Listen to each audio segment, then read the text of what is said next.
Jimmy, the general expert, here today, bringing you a Sony NP-FW50 battery. And the purpose of this video is to show you exactly what a legitimate Sony NP-FW50 battery looks like. So if you're like me and shoot on an older Sony full-frame mirrorless camera, then your camera probably uses this Sony NP-FW50 battery. The only thing is, these batteries are now starting to show their age. Not necessarily keeping charge as long as they used to, but they were great batteries, albeit a little small. Here I have my two Sony NP-FW50 batteries that I've had for a long time now with my Sony a7S, and these are both legitimate batteries. I've also in the past purchased the Wasabi Power version of these, and while they were definitely priced right, they just don't seem to last. Now, I really don't know why that is. Maybe it's a difference of the type of battery cells that are housed within this housing here. But for me, these official Sony batteries do seem to last a really long time. Like I said, they are starting to show their age, but they still work great, and they work great with the camera. Now that these batteries are starting to show their age, we are faced with two options. We can either buy a brand new original equipment battery like these, or we can buy the extremely cheap knockoff brands. And before you think that those knockoff brands work just as good, in my experience, while they do work pretty well for the first few weeks, they start to fade really fast. Not only that, but they don't seem to work as well with the camera's monitoring system to let you know exactly how much juice is left in the battery. The worst part is when you think that your battery may have 25% and all of a sudden the camera shuts off because the electronics inside the battery weren't reporting the correct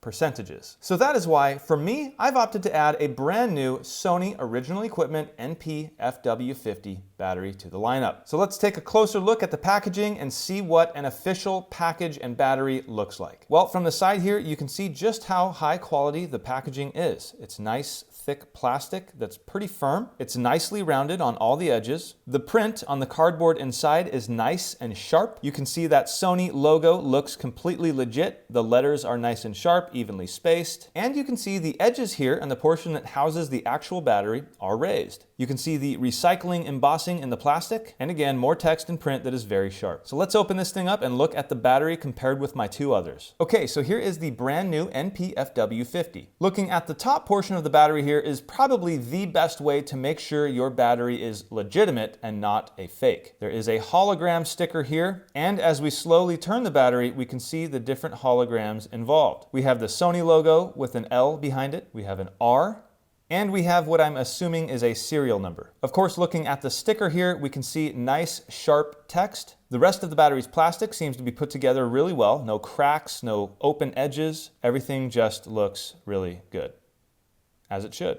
Now, comparing it to the older batteries, here we have the new one on top and the older style on the bottom, we can see that the text is printed and organized a little differently. It's all pretty much the same information, but you can see they have organized it differently. And again, you can see both have a really nice holographic sticker. Well, I hope this video helped some of you who are looking to buy the brand new original equipment NP-FW50 batteries. There are obviously knockoff brands that make some that are very cheap, but then you can buy this original equipment, which is just over $50, is what I paid. And for me, I think it is well worth it. The batteries are just going to last longer and degrade better. Well, that'll do it for me. This is Jimmy, the general expert, signing out.